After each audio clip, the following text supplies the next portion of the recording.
And thanks everyone for attending the webinar today.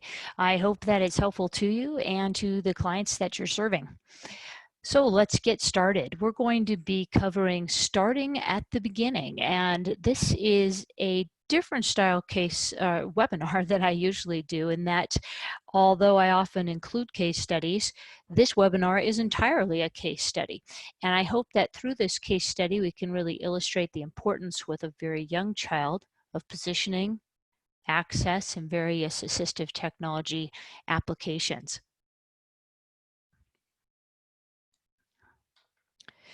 So I am Michelle. I am an occupational therapist in the Denver, Colorado area, and I am in private practice. We have a lot of people on this call here, this webinar here today, but feel free to pop something in. Well, the chat might get a little bogged down if we ask who everyone is. So how about this? Why don't you give a thumbs up if you are a physical or occupational or speech language pathologist, and we'll see who we have on this call. We've got lots of people checking in there. Great. And after we count those up here, we still have lots of people clicking on that and some people letting us know through the chat who they are. Why don't we go ahead and clear that out, and let's go ahead and ask people if they are working in early intervention right now with these very young kiddos.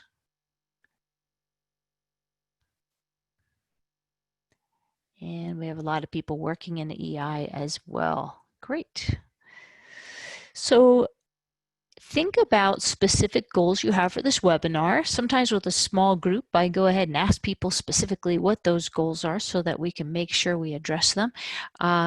Again, we have a large group here today, so I don't want to bog us down too much. But if you have a really specific goal you want to make sure this webinar addresses today, feel free to put that into our Q&A box, and I will keep that in mind as we move on along. Okay. So this is what we'll be covering. We're going to again explore a case study in depth of a very young child that I work with. And as we do so, we're going to be reviewing positioning, access, communication, play, very important for all of us, but very important for young children, and mobility. And this is Gabriel. He's a very cute young man, and when I first evaluated Gabriel, he was 15 months old. Gabriel has the diagnoses of encephalopathy, seizures, cortical visual impairment, and global developmental delays. His seizures were eventually diagnosed as Lennox-Gastaut syndrome, which is a very rare seizure disorder in which seizures are not easily controlled, sometimes cannot be controlled at all, and there's not a way of stopping this condition. So all of this has impacted his development. I actually knew Gabriel's grandmother and mother through our church, and so that's how Gabriel ended up on my radar. And his mother was gracious enough when I gave her a call and said, hey, do you mind if I come over and chat, to allow me into their home, and subsequently really into their life and looking at all of this equipment. So always appreciate the willingness of the family to take on folks who are coming in and bringing all this information. So at age 15 months, Gabriel was already displaying increased muscle tone intermittently. So it wasn't a constant, but probably when he was attempting to move, or perhaps with excitement or other stimulation, his muscle tone was sometimes increasing. His hands were fisted a great deal of the time, and of course, worrisome for long term. Didn't want to see him lose range and function in those hands. He was often extending at the back and neck, arching rearward, again, particularly if he was frustrated. or even excited, anything that was triggering that tone. He was not sitting independently. He was able sometimes to start rolling if he was on his side over to his back. So Gabriel at this time was spending most of his time at his young age being held or laying on his back on the floor. The family did have a standard stroller, but it wasn't providing enough support for him. His trunk was really collapsing within that because at his size, most children are able to sit unsupported in a stroller. Since he was not able to do so, it wasn't providing the support he needed. He was involved in an early intervention program, receiving therapies at home, and they had loaned him a tumble forms feeder seat. And you can see in this picture, this was providing certainly better support than a standard stroller. However, one of the challenges with this feeder seat, particularly if you're going to use it for any period of time, is the shape of the feeder seat is rather concave. And so that's what happens with the pelvis and the trunk. So his pelvis was rocking rearward into a posterior pelvic tilt. That was creating some flexion throughout the spine in his trunk and could impact his head control. This also didn't have a lot of lateral support. There is some contour there, but due to his size, it wasn't really tucking in on the sides of his rib cage. Instead, it was on the sides of his shoulders. And when he had that tendency to arch his trunk and neck, he would pivot the back of his head off of the upper portion of this feeder seat. And so it couldn't help limit that from occurring either. If you look carefully here, and hopefully you can see my cursor, you can see where these shoulder straps start, and it's about the top of his head.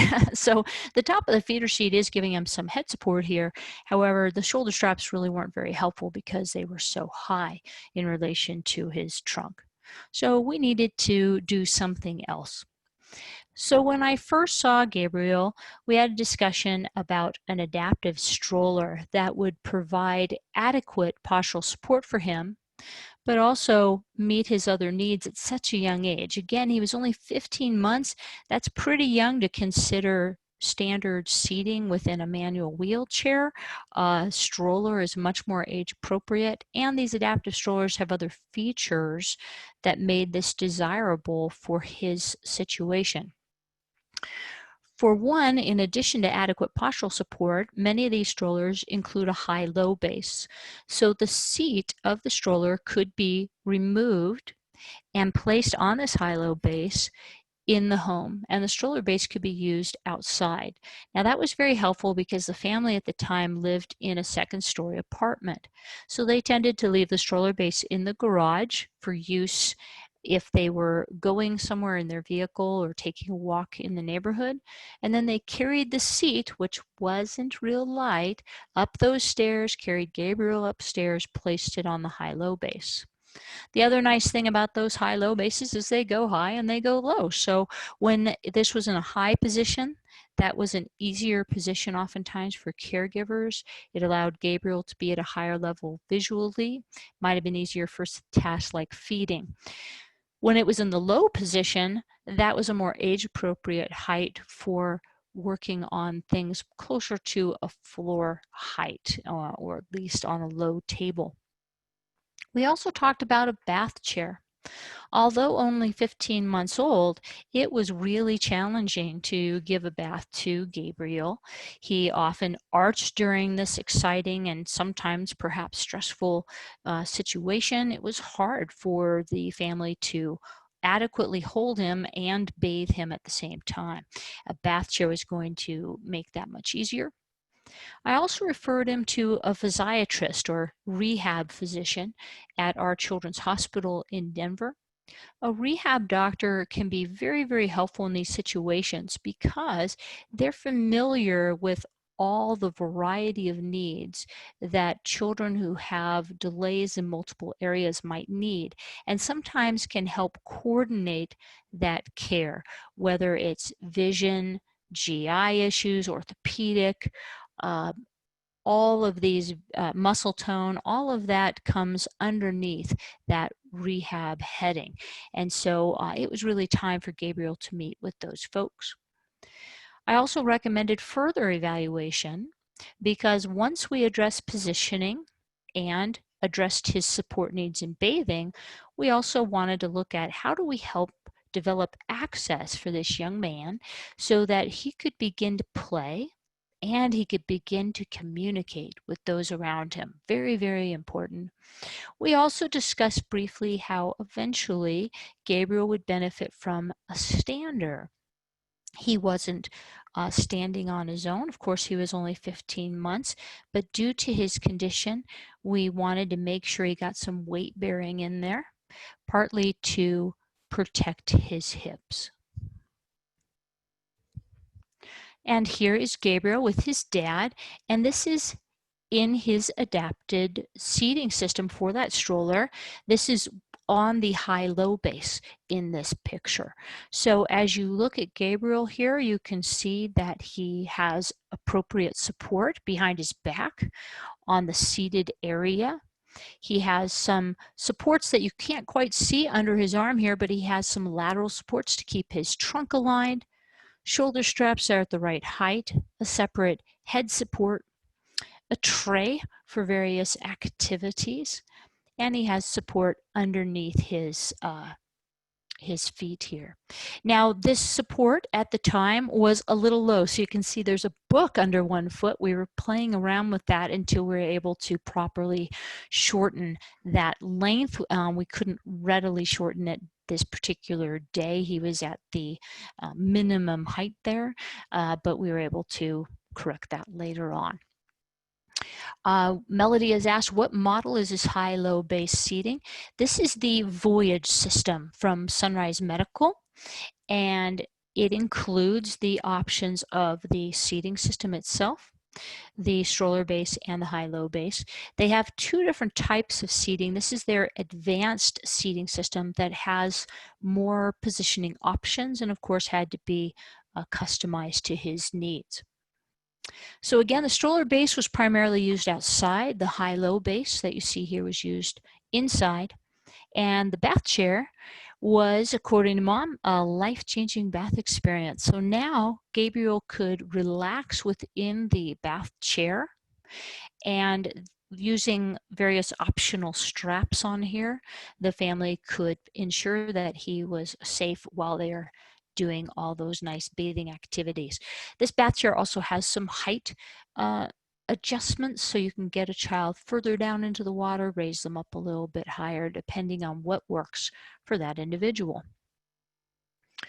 So now that Gabriel had received his new positioning, and he's probably about 18 months here, it takes a while with funding to get all this equipment. He now had the stability and the postural support he needed to be more functional. So here you can see on the left, he is, I believe, on the high-low base inside the house. Yep. And then on the right, he is in the stroller base, and you can see it even has a little canopy here. Now that's important because Gabriel is on medications for seizures, and some of those medications make kids a little more prone to sunburn, and it's a justification for this canopy. Also, if you look carefully, here are the push handles of the stroller. If you can see my mouse kind of by his feet, he is in the reverse configuration. So many of these strollers allow the seat to be turned. The reverse configuration is really nice. He is looking at the person pushing him during his walk. That allows the caregiver to monitor Gabriel to see if he is experiencing a seizure, as he has many during the day, and to intervene as necessary. Or he can be turned around so he can enjoy the view.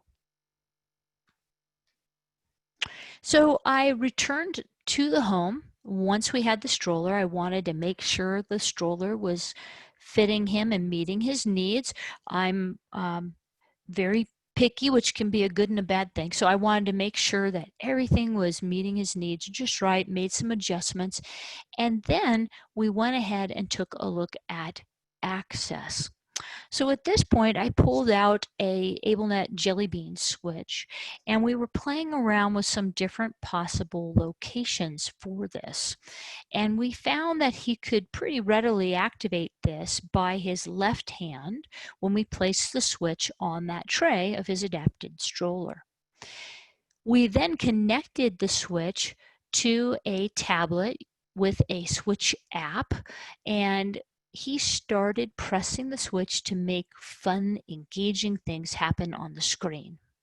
Now, we didn't have a real good sense of what Gabriel's vision was like at this time, so it was really important that this app had lots of auditory engagement as well. But certainly place that tablet right in front of him. We wanted him to have the opportunity to use his vision as much as possible.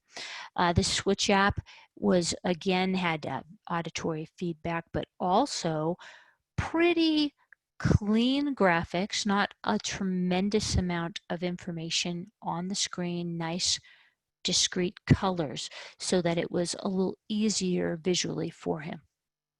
So this allowed us to get a sense of what might Gabriel be capable of.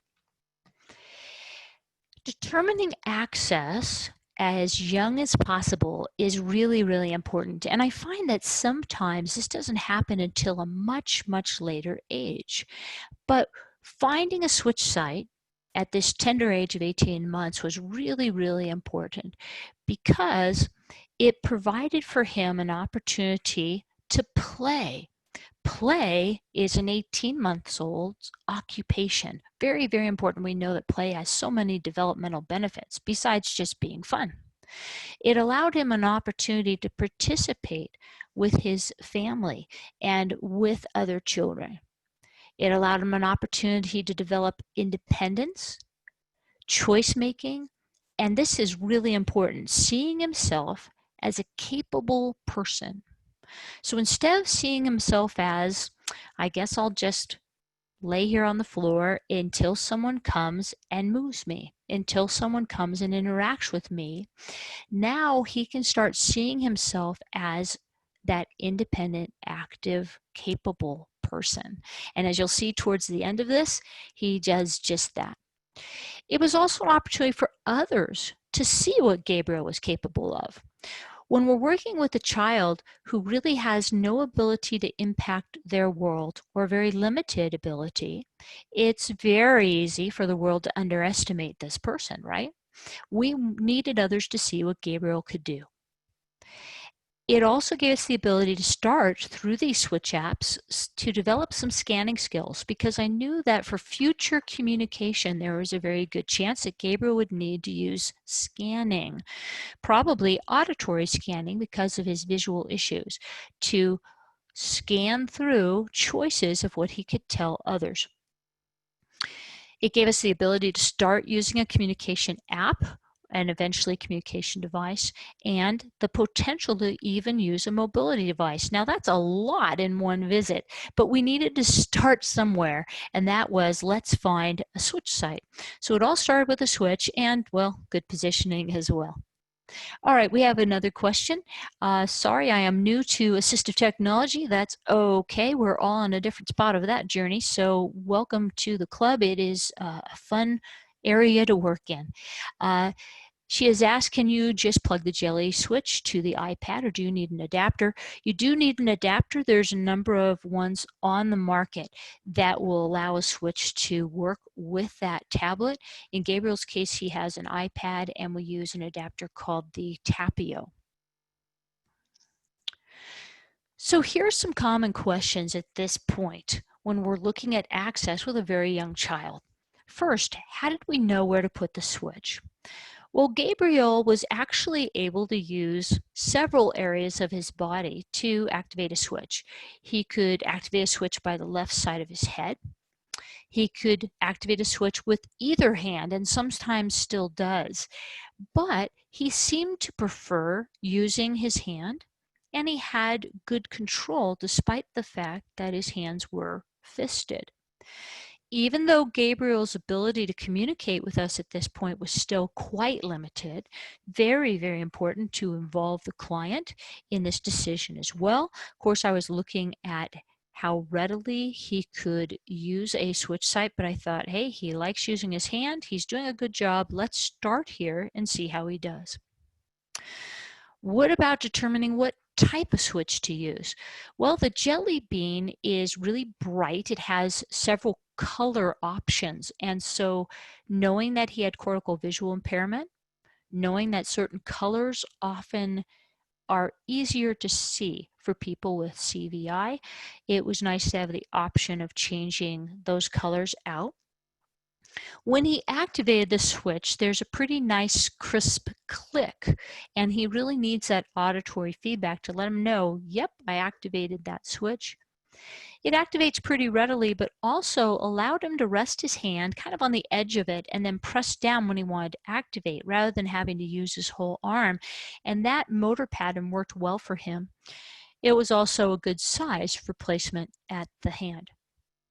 If you're interested in more information about how to figure out where to put a switch and how to figure out what type of switch to use, these are topics that we've presented before in past webinars for AbleNet, and you can check out AbleNet University to see lots and lots of webinars that are available for you to look at, and those are two of them that might be helpful for you.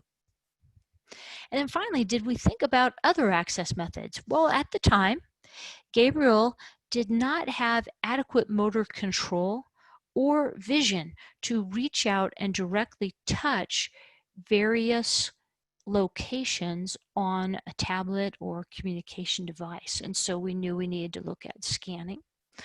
Also, at the time, not knowing a lot about his vision, we did not believe he had adequate vision to start looking at eye gaze. In addition to that, remember he's only 18 months at this point. Eye gaze is rather complicated. Now, so is switch scanning, but I think a big consideration that we need to keep in mind when we're looking at access is the age of the child and their ability to understand the task. He certainly understood I hit a switch and Five Little Monkeys started jumping on a bed, and that was a lot of fun. And so I believe that we could expand that and move him along into scanning at that time. And so once we had positioning nailed down, we had an initial spot for switch access, I was anxious to see him start with some speech therapy. Now, I have worked for many years with Jill Tolman, who is also in the Denver area, and she is an amazing speech therapist, colleague, and friend, and she works exclusively with augmentative communication. And one of the things that I love about Jill is she is very used to working with children who have multiple areas of need, and she always holds the bar high, meaning that she is just going to assume that this person has the ability to communicate until thoroughly proven elsewise. And she treats the clients with good respect. And Gabriel loves, loves, loves Miss Jill. So he began to use an app on a tablet to communicate, and again using the switch despite various positions. Here on the left, he's in his stroller with the Jill on the left side and with his mom on the right. And on the right picture here, he's taking a break on the mat table, but still able to play around with some switch apps. You are never too young to communicate, and here he is again, just taking a break at home, laying down, and still practicing with his device here and doing a great job. Eventually, Gabriel received a stander, and again, this is important for weight bearing. Through weight bearing, it helps our hips to develop. And it's just important to be upright. He, again, has visual issues, and being upright in a seated position as well as upright in a standing position is very helpful. But there's lots and lots of medical benefits to weight bearing. It's super important. One of the things this helps him out with is even with his digestion.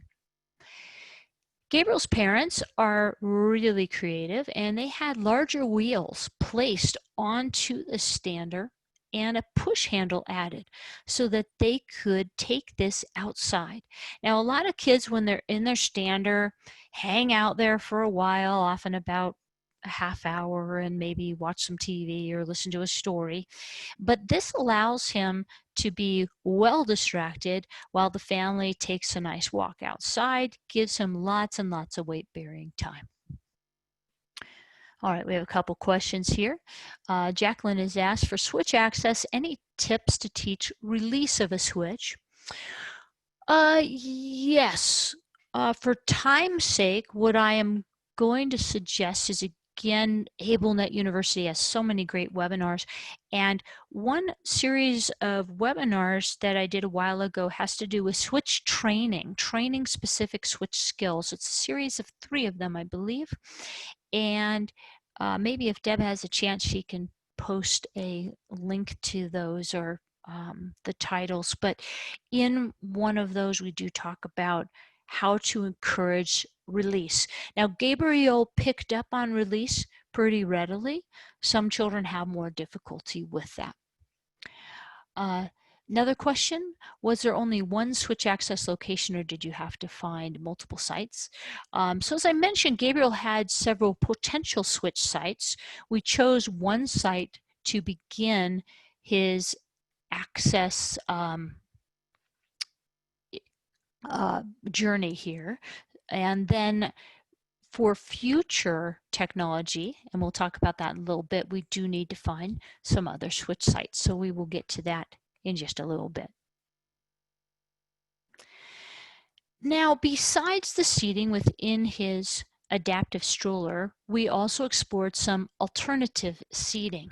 So he is well supported in his adaptive stroller. It is his best seated position, but it was pretty hard to use the stroller in all circumstances, and one of those was just going to the grocery store or other stores. Mom is super proactive, and she looked at some various options and found the Firefly Go-To seat. She was able to borrow one from another family and give it a try. And it worked really well for Gabriel for several situations, and so we went ahead and pursued one for his own use. And here he is sitting in the cart at a store. There's not much room left for groceries there, but hey, he's participating. And this is important because kids his age get in the stroller while caregivers are shopping, and this allows him to participate. You can see here he has an NG tube. This was prior to his surgery. He now has a G tube that he is using, and that has really helped with particularly medications and making sure he's getting all of his medication consistently. Gabriel's family is super creative and always trying to think of new ideas, and here's an example of some alternative positioning for him during his day, and a chance to use his visions and attempt to play with toys. And again, whole family's in on this. Gabriel's uncle has been adapting toys, and this toy is plugging into that jelly bean switch that's on the tray. Let's take a look at Gabriel playing with the dinosaur. You want to show Miss Jill? Say, Miss Jill, look at my new dino.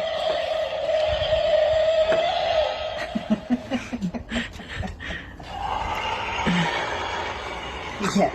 Yeah. Oh. Can you make him stop? There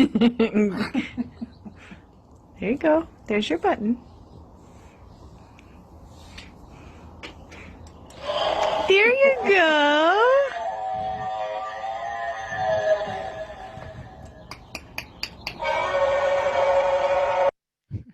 So Gabriel's having a fun time there, turning his dinosaur on and off. You can see he's getting really good switch control. Actually, in this picture, he is in his stander, which also has a tray. So other activities he can do in his stander. You can see as he got older, he received a pair of glasses to help optimize his vision.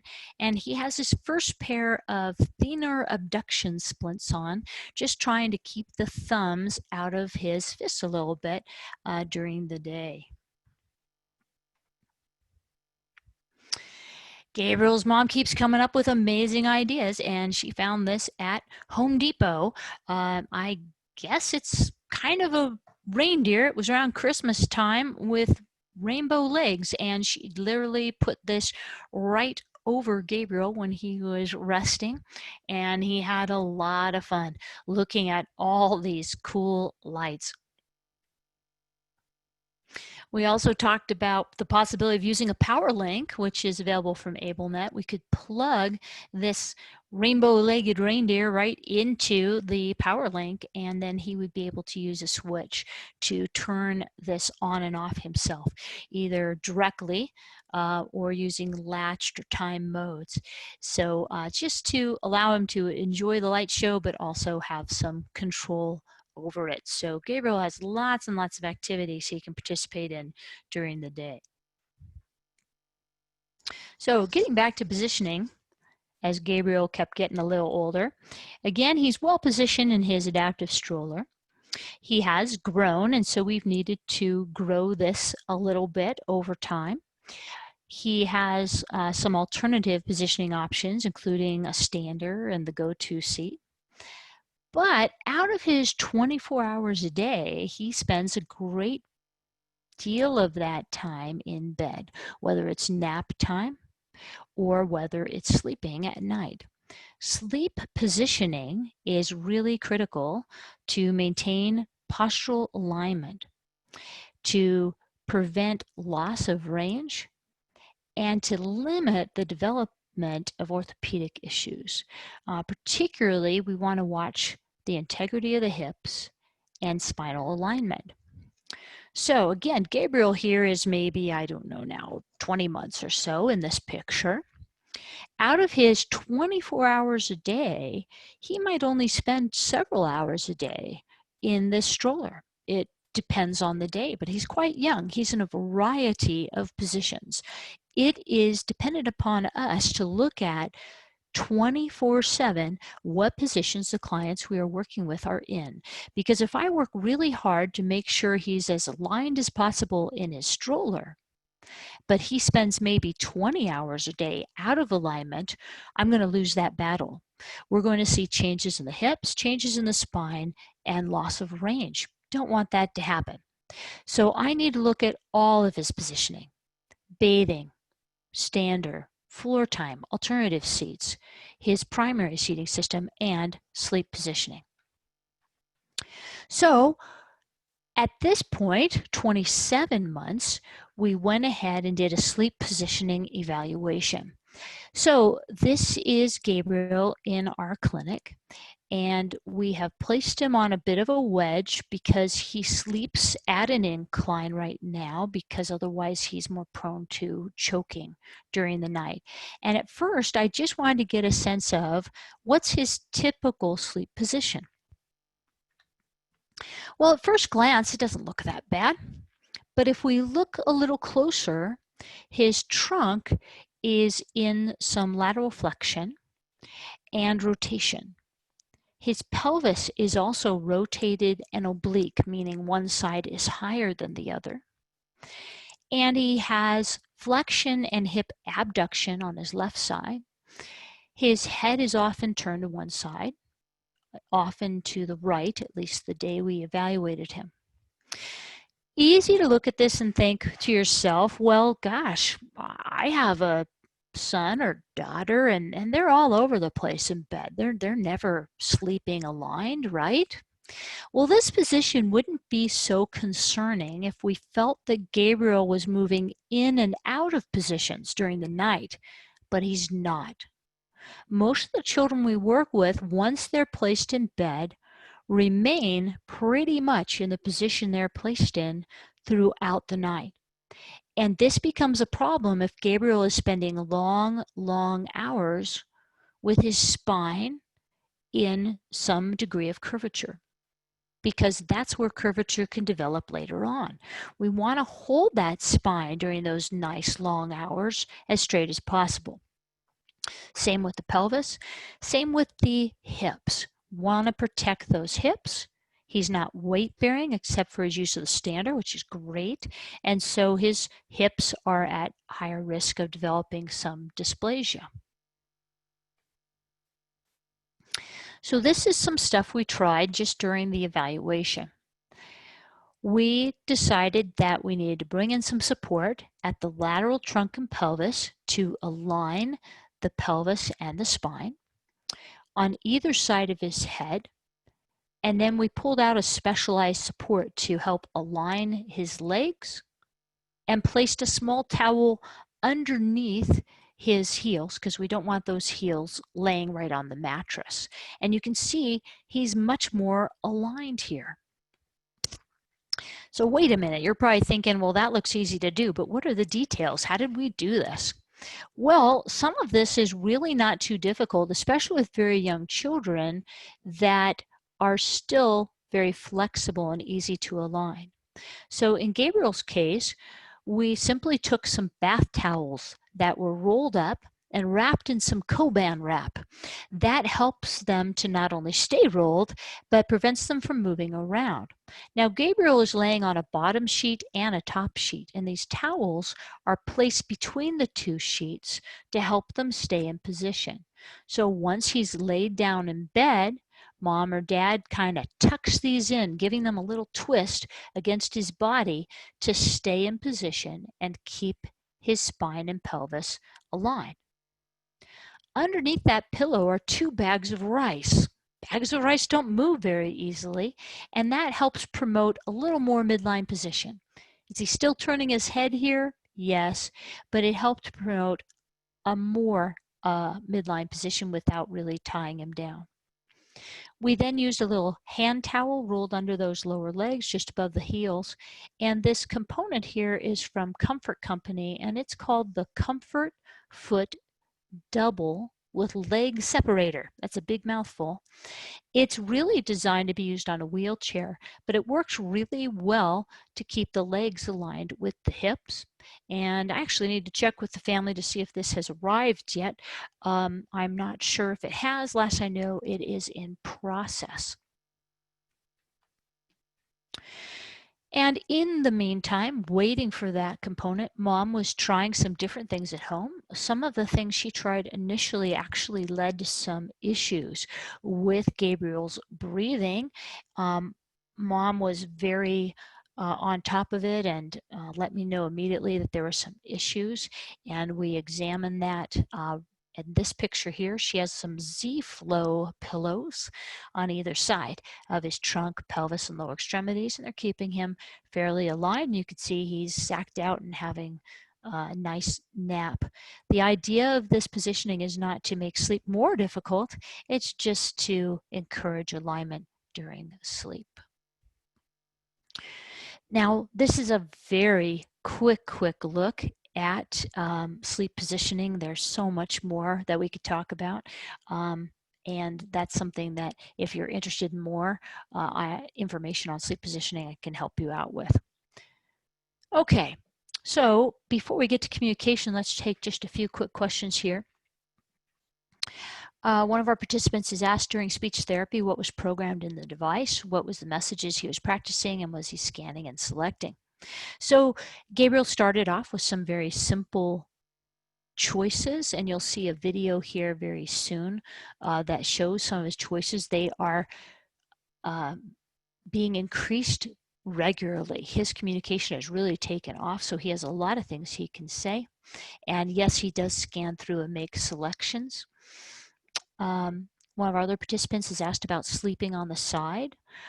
Ideally, with sleep positioning, we usually look at sleeping on the back, but certainly side sleeping is a possibility. It's harder to keep the spine aligned with sleeping on the side, and the top hip is at a little more risk because of the weight of the leg. And so typically we look at supine. Someone else has asked if the child's able to change position at night, will you correct the posture in bed? Will seizures be a factor to consider? If we have a child that's moving a lot during the night and changing position, sleep positioning sometimes isn't indicated because they're not spending those long hours in one primary position. I do find that a number of children, when they're first put to bed, are still wiggling around a little bit. And so if the family can stay up late enough, if they're staying awake longer than the child, I will encourage them that after the child's asleep to go in and just make some minor adjustments to make sure that they are aligned. Catherine has asked, what about his hands? How early should you address those during sleep? You could see in that picture his hands were quite fisted.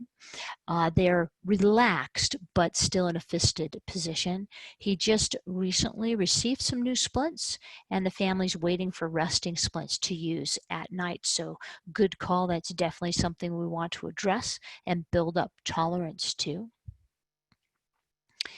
And Laura has said, I'm very interested in sleep positioning hacks to cut down on costs of expensive systems.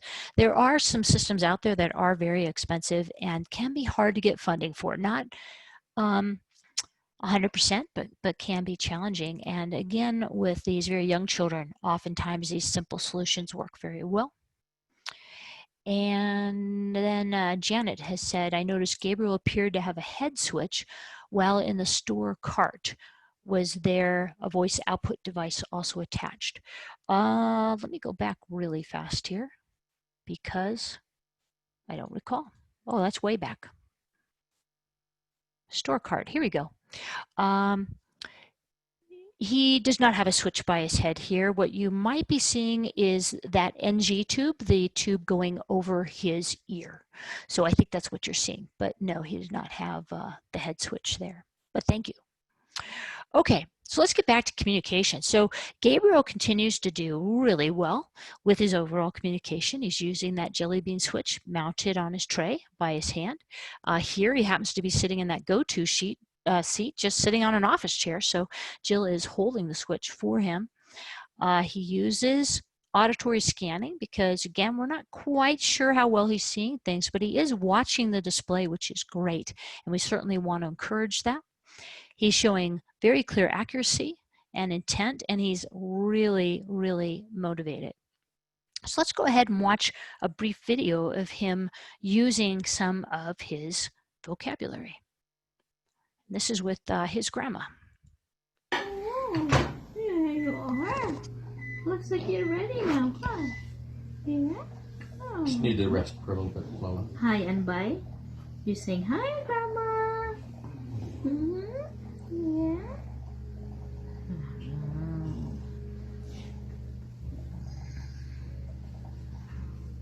You touch the button. Bubba, do you need help? You need help? There. And you can see he is nodding to say he needs help. He needed that switch a little closer. Okay.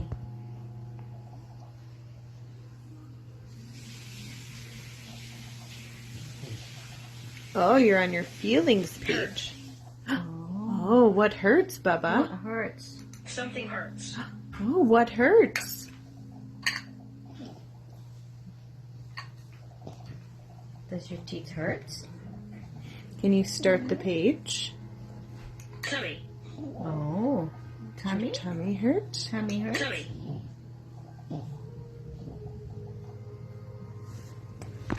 Well, Tummy. Your tummy hurts? Tummy. Tummy. Bubba, does your tummy hurt? Tummy. Your tummy hurts. I bet you it's from the medicine, Bubba. We can vent you. Would you like to be vented? Yes? Okay. Let me go get it. And you can see here something that Gabriel chooses very often. Again, remember, he's very young. He does have a G-tube now. He often needs to be vented, and he does a fantastic job of letting his caregivers know, my stomach hurts. He will often repeat himself because that's a very common strategy to say, really, my stomach hurts, I need some help. And his family recognizes, hey, he means it. He's saying this. They're asking him to confirm, and they vent him. And that all really contributes to Gabriel's sense of, hey, I'm a capable person. I can let people know my needs, and they are meeting my needs. And they do a great job of being very responsive. Now here Gabriel is in that tumble form feeder seat, and mom has very creatively hung the device off of some PVC pipe just to give him an alternative position. Grandma is holding the switch. His best position and best mounting for that switch are definitely in his adaptive stroller and tray, but they do try to provide some different positions during the day and to make sure that he can still communicate from those positions. So the family was able to move to a home that is much, much more accessible. No carrying Gabriel up and down these long stairs.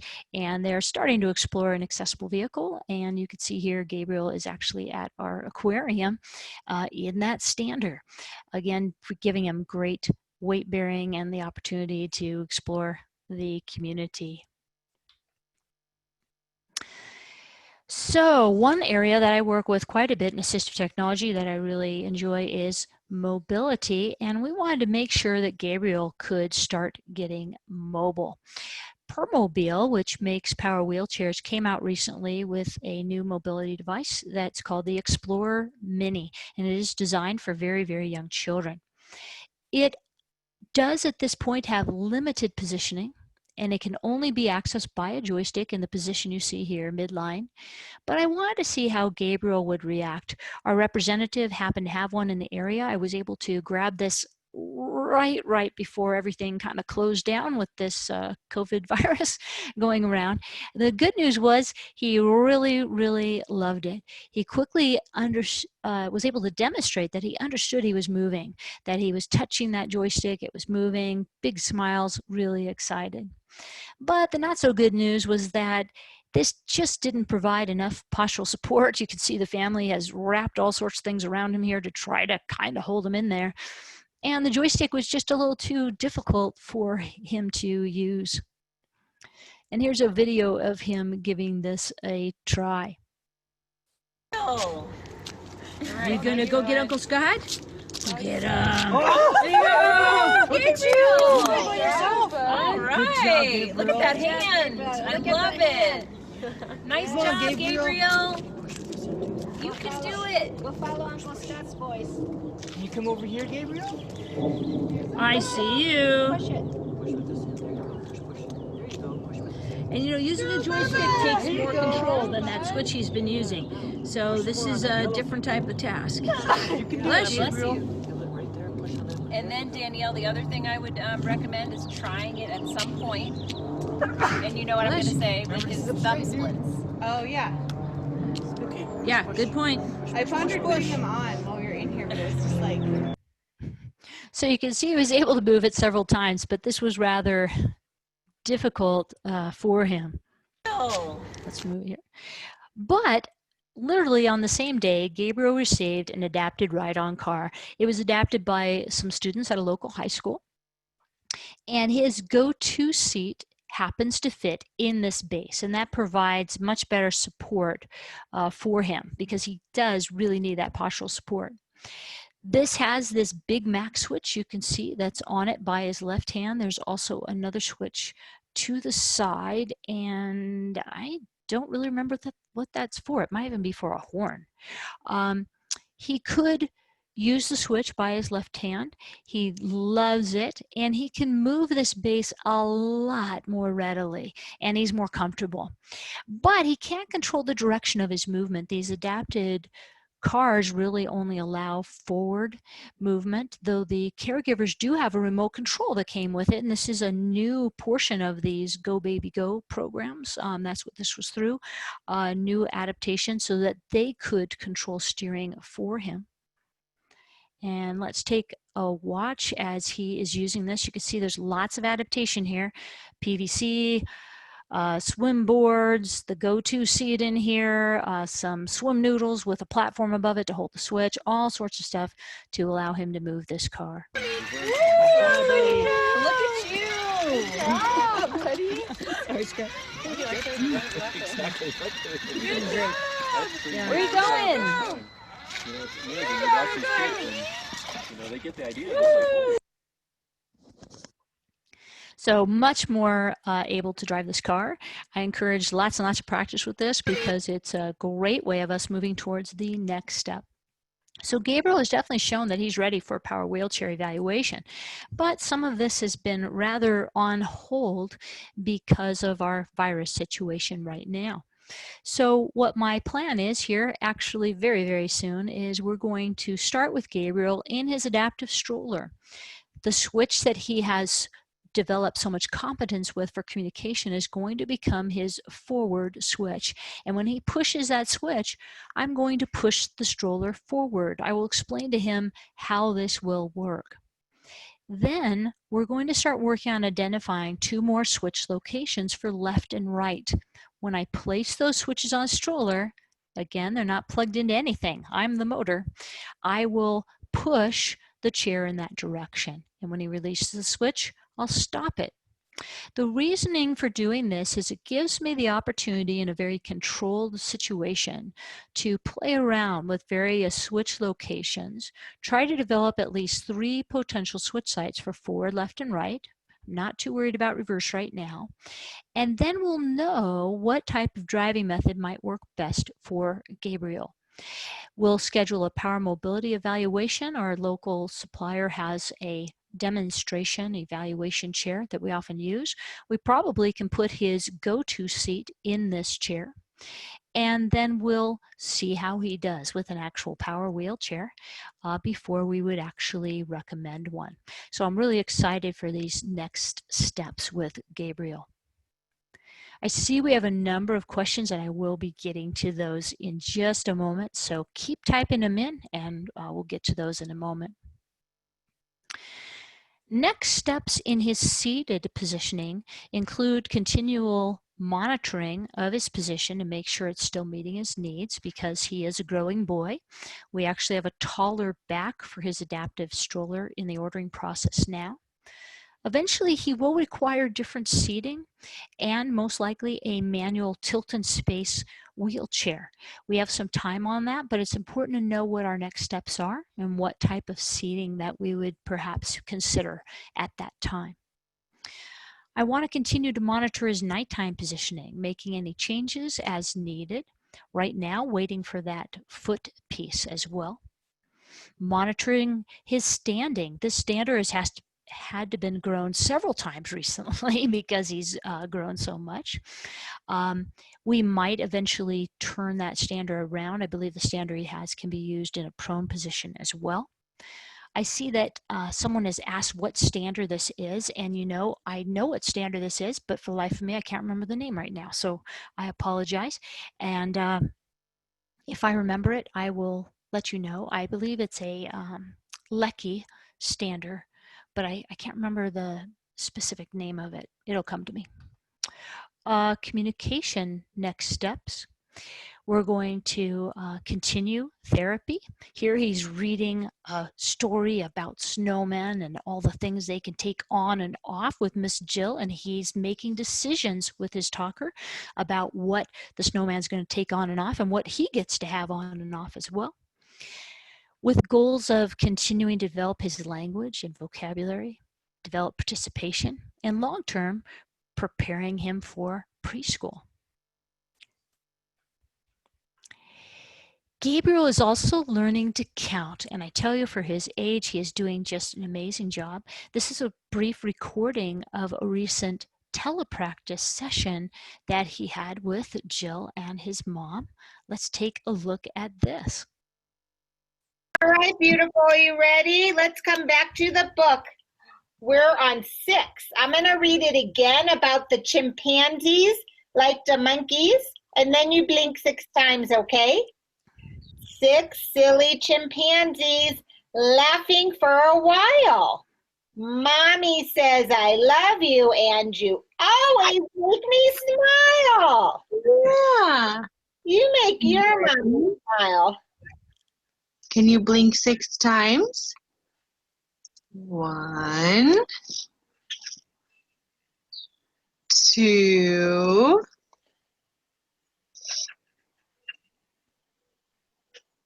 3. 3 more. 4, 5, 6. Good job, Bubba. That is a lot. Oh, that was pretty high. So you can see he's doing a great job here. He sometimes counts by hitting his switch. So mom will unplug the switch from the tablet and he will hit the switch the number of times indicated. So he loves these activities. Next step with mobility, we again had our initial evaluation with the Permobile Explorer Mini, the ride-on car. Next, we're going to try using the adaptive stroller with some switches for some pre-mobility type of assessment, and then we'll do an evaluation with a power wheelchair. Okay, so got to questions, and before I take those questions, I want to actually give you our take-home message and my contact info. I also want to let you know that I'm very happy to stay on. If you are able to remain on the webinar, I will keep answering questions because we have more questions than we can answer in the remainder of our set webinar time. But remember, early intervention, and for those of us working in early intervention, we know it's super important. It's important to never underestimate these kiddos. I'm always amazed by the clients I work with, how much they're capable of, but it's really important to pay attention and to bring the required technology to the client. And remember, these interventions are really interrelated. Positioning, communication, access, all of this very, very interrelated, needs to be looked at together. And there's my contact information if you have further needs. So let's get to these questions. Again, if you need to hop off at the top of the hour, that is fine. I respect your schedule. If you're able to stay on, I'm happy to take as many questions as we need. So Laura has asked, does he have 2 switches? What switch is he scanning with? He's selecting the switch at midline, correct. He has 1 switch right now for communication, and it is by his left hand in midline. Erica has asked, what about a head array with 2 switches connected so we can use the back pad as a resting spot? That's a great idea, Erica. The head array is a driving method for power wheelchairs, and we could still use a switch by his hand, like the jelly bean switch for forward, and we can use proximity switches in a head array for left and right on either side of his head, and that could very well become a driving method for him. We'll have to see. Laura has asked, do you have any formal power mobility readiness assessments for young children and school-age children? There are a number of power mobility assessment tools. There's a few that are actually in development right now. Personally, as much as I've worked on some of those, I don't use them. I work with very complex children, and I am looking for very specific readiness criteria. There are some informal tools that I use. One of them is on my website under resources, and it's a power wheelchair criteria checklist. I use that mostly to mark off and attach to the back of my reports, just to save me some extra typing and to show the funding source that we are looking for very specific skills. Some of the assessments on the market, I'm afraid, sometimes might preclude a child receiving power mobility who really is ready, and that's why I don't use a lot of them. Sarah's asked, suggested with that stander, maybe it's a squiggles. It probably is. Gosh, I should remember. It's just totally blanking in my head right now. But that's a very good guess. I think there's a good chance it's a Lucky Squiggles. Someone else has asked, was insurance able to cover all the seating devices? Yes, they were. Between insurance and Medicaid, we did get all of this funded. And I'm confident we could get a power wheelchair funded and a communication device when he's ready. I think Jill is ready to order him a dedicated device here pretty soon. He's using Go Talk Now, I believe, on an iPad. The documentation is very critical to make sure that we are justifying the equipment adequately to get funding. Another question, do you have suggestions with regards to what size to buy for young children to allow for sufficient growth within the 5 years they require between new chairs and equipment? Well, that's kind of a two-part question there. My main goal is to get what I believe is the most appropriate seating system and mobility base for a child. With very young children, one of the challenges we have is there can be an extreme amount of growth over a fairly short amount of time. Fortunately, that 5-year guideline that many of us hear about all the time, you can't get something new for 5 years, is really just that, a guideline. If we can justify that there is good medical justification as to why this child needs something even sooner than 5 years, we can do that. And that does happen with this population. We first put Gabriel in this stroller at less than 2 years. Some kids end up in these adaptive strollers on discharge from the NICU. That's how young they might be.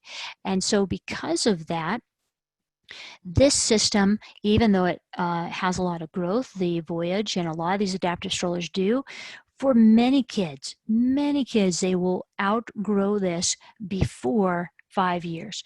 So we just need to document that. We need to document how much growth there's been, including maybe change in overall height and weight, and we can often get funding much sooner than 5 years if required. I am pretty darn sure that we will put Gabriel in a different seat and mobility base before the 5-year limit on this Voyage because I think his positioning needs will change. I think he'll need more support than that stroller can give him at an older age. Debbie has asked, does Gabriel use a specific communication program on his device? Yes, I believe he's using Go Talk Now right now on the tablet. Lisa's asked, when using his communication app, was he using a single switch and automatic scanning? It was hard to see from the video. Yes, he uses automatic scanning with one switch at this time, and he does use auditory cues because, again, even though he is watching that device and we want to encourage that, we're not sure how well he can discriminate between each of those choices. We want him to hear them as well. Also, that auditory scanning helps as well because of the cognitive cue. It reminds him as to his choices since he is so young. Great. And if you have further questions or comments right now, feel free to pop those in there. Again, I'm very willing to stay here a little longer. Thank you for your nice comment, Nancy. Great. And thank you, Shannon. Again, I hope this was helpful. If you have other questions or comments, you can shoot me an email. There's also a lot of free resources on my website that's listed here. And the AbleNet website not only, of course, has information about their products, but you can look at upcoming live webinars and past on-demand ones. I have quite a few in there that have to do with switch assessment. And I am trying to remember whether or not I have done one on sleep positioning for AbleNet. I will have to double check, and I apologize, I can't remember that right now. But again, if you're interested in more information about that, I can help direct you, perhaps just some education on that. And thank you, Beth and Russell. Beth mentioned she did not get the link for the handouts. You will be getting an email hopefully tomorrow with your certificate, and I'll double check with Deb to see if that includes the handouts if you didn't get them in your reminder email for this webinar.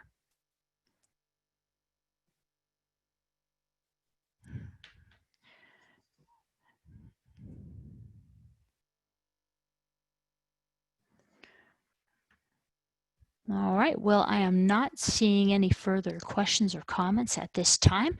Again, I want to thank everyone for attending, and thank you to Gabriel and to his wonderful family and caregivers for all the hard work they do.